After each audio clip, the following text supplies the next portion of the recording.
Eles entendem que isso retrata Charles como o diabo. Uma paródia de outra pessoa sobre isso virou notícia mundial. O mundo viu isso e questionou: o que isso revela sobre nosso monarca, sobre Charles? O fato é que ele está provando isso. Ele está admitindo ser o diabo? É isso que ele está dizendo sobre si? Essas eram perguntas reais feitas por cristãos e não cristãos. Mas a maioria deles ainda não entende que ele é o anticristo, ainda não perceberam isso. Vamos ver outras coisas que aconteceram. Suposta autoridade sobre a Terra. Aqui estão mais coisas. Algumas delas documentadas, três das que vou mostrar aqui, na verdade estão documentadas na segunda edição de O Anticristo e uma Xícara de Chá. Esta está documentada no livro. Esta é uma moeda de ouro oficial da Casa da Moeda Real.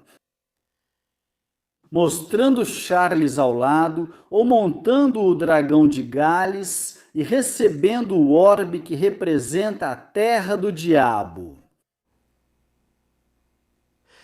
Nas Escrituras, o diabo tentou Cristo.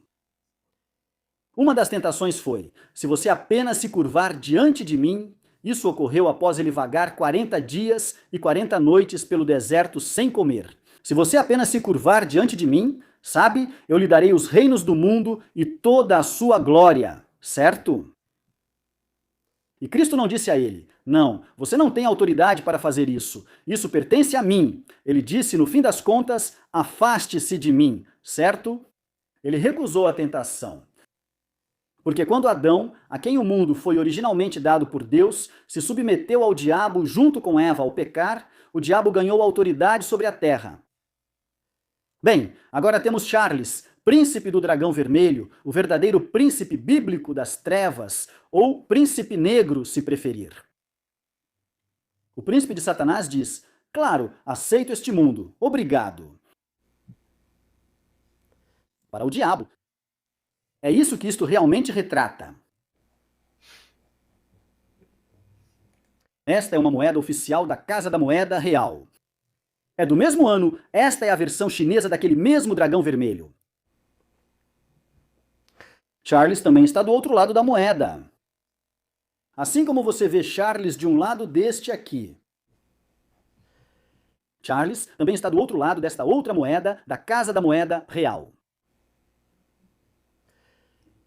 O diabo como a serpente, o dragão vermelho de Gênesis 3. Aqui está Charles do outro lado da moeda. E este é o mais surpreendente, eu acho. Não que os outros não sejam, mas aqui você tem o próprio Charles como o olho que tudo vê de George Orwell. Na verdade, não é o olho que tudo vê de Orwell. Ele tirou isso da pedra angular, a pedra angular do olho que tudo vê, o motivo piramidal dos antigos mitos ocultistas, incluindo o Egito Antigo, certo? Origem verdadeira do olho que tudo vê, a pedra angular.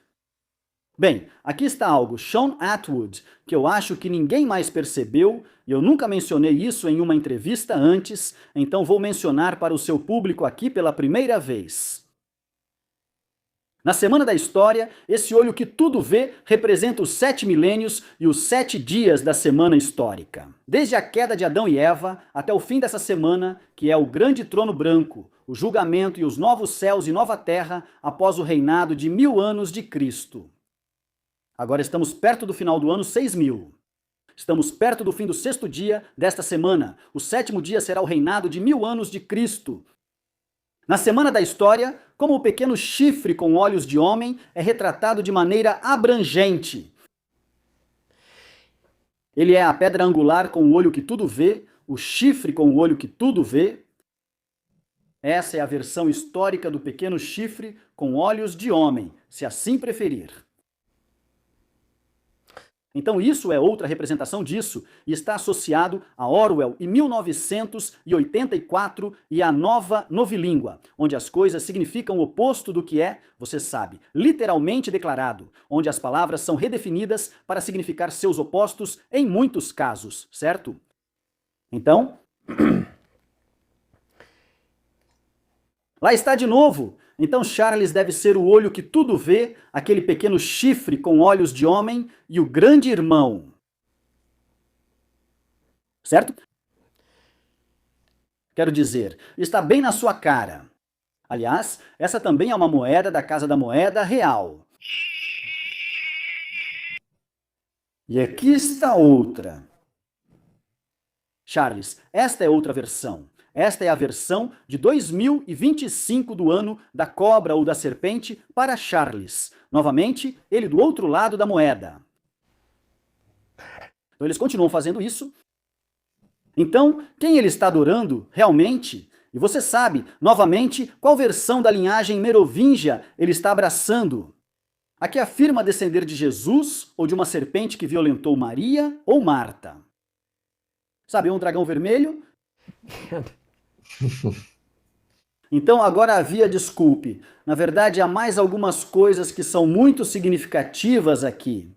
Essas estão documentadas naquela edição de 2024 do Anticristo e o Cálice de Capote. A primeira foi a Terra Carta.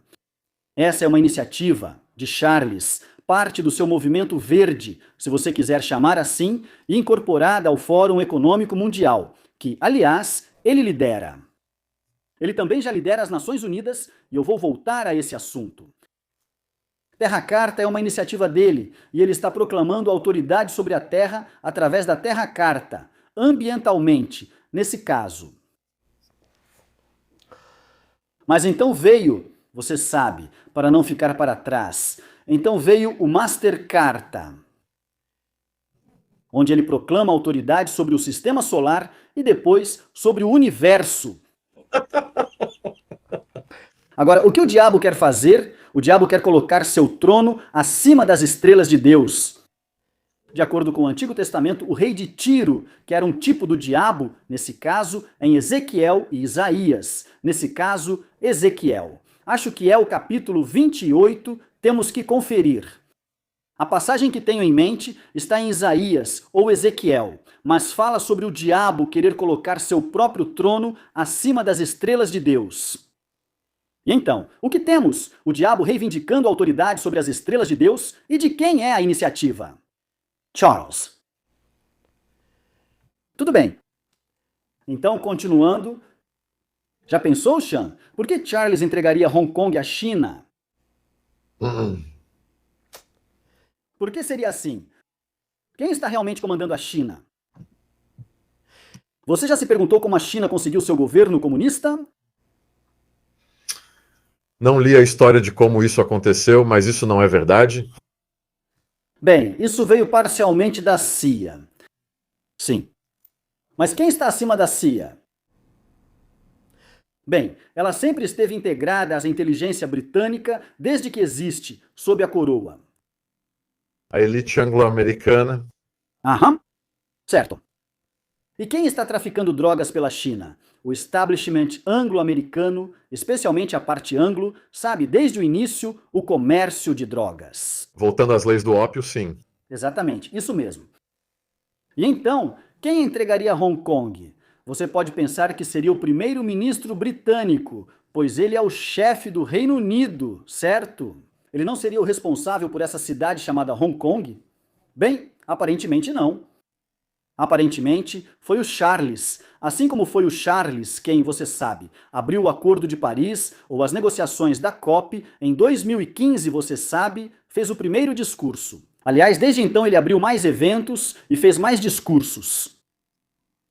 Sabe, isso não aconteceu só lá.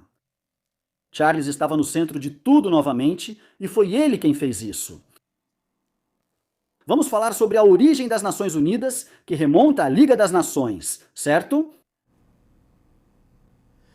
Ela surgiu da Liga das Nações. Qual foi a origem da Liga das Nações?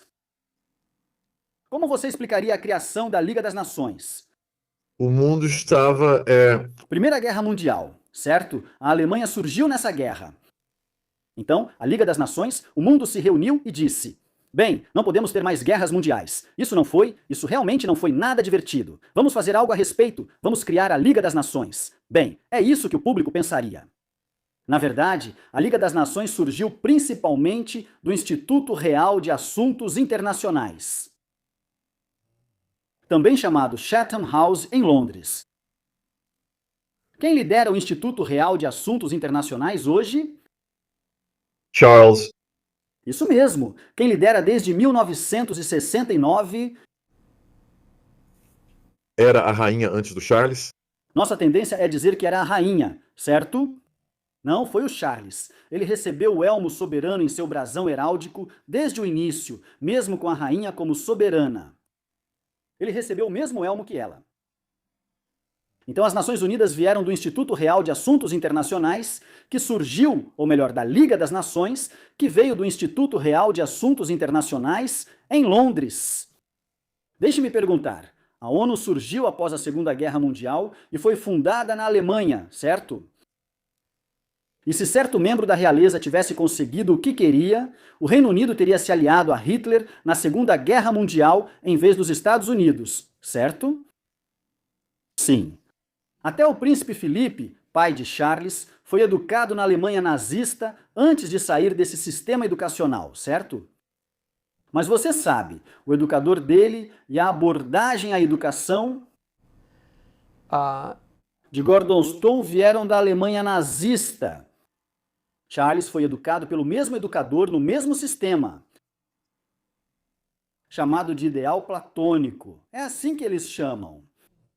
De qualquer forma, voltando a Platão, essa filosofia. E, aliás, isso também estava intimamente ligado, como se vê, a Hitler e aos nazistas. Então, o Instituto Real de Assuntos Internacionais, Chatham House. Você conhece sua história? Sabe por que existe? A Chatham House foi fundada com um único propósito. Ela tinha um propósito principal. O objetivo era formar um governo mundial sob a monarquia britânica. Não estou brincando. Esse é o motivo disso ser para a Chatham House. O que saiu da Chatham House? A Liga das Nações surgiu após a Primeira Guerra Mundial e as Nações Unidas após a Segunda Guerra Mundial. Depois da Terceira Guerra Mundial, que você sabe, está chegando, então teremos uma governança global através do Conselho de Segurança expandido, supostamente das Nações Unidas, naquela época. Tudo isso remonta a algo que esteve sob o comando de Charles desde 1969. Que tal autoridade sobre as próprias Nações Unidas? A ONU mantém uma série de palestras sobre segurança global há décadas. Esse é o meu exemplo favorito. Existem outros. Então, por exemplo, toda parceria público-privada que você possa imaginar, se você rastrear a história disso nas Nações Unidas, tudo leva a Charles e suas iniciativas de parcerias público-privadas. Como o príncipe de Gales em todos os casos. Quando falamos sobre a série de palestras de segurança global, foi o próprio Charles quem pediu isso. Ele queria que fosse na ONU. O que ocorreu quando ele pediu isso? Ele escreveu e apresentou pessoalmente a primeira palestra de segurança global nas Nações Unidas. Ele escreveu, apresentou e desde então ocorre uma palestra anual sobre segurança global. Ok? Eu mencionei o processo de paz, que está sob o quarteto. Essa é a última etapa disso, exceto pela iniciativa de paz da Arábia Saudita, certo? Só ouvir o termo quarteto não faz as pessoas saberem o que é. É só uma forma sofisticada de dizer uma colaboração entre as Nações Unidas, os Estados Unidos, a União Europeia e a Rússia, ou antigamente a União Soviética, agora a Rússia. A Rússia era a União Soviética no Conselho de Segurança e assumiu seu lugar após a queda da URSS, antes do quarteto. Mas, de todo modo, o quarteto reúne Rússia, Estados Unidos, União Europeia e, como a ONU é o quarto membro, é praticamente o mundo todo, não é? A menos que você discorde disso. O chefe do quarteto por vários anos, originalmente, foi Tony Blair. Depois de ser primeiro-ministro do Reino Unido sob Charles, ele sempre prestava contas a ele. Desde então, todos os chefes do quarteto ficaram sob Charles. O quarteto substituiu o processo de Oslo, que veio antes dele.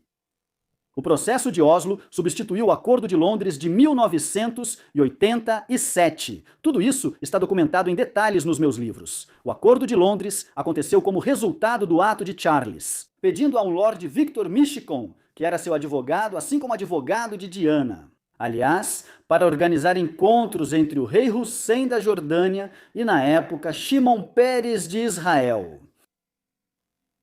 Shimon Peres havia sido nomeado cavaleiro por Charles. Ele foi nomeado cavaleiro por Charles. O Acordo de Londres basicamente pedia algo semelhante ao que depois se tornou as negociações de paz de Madrid.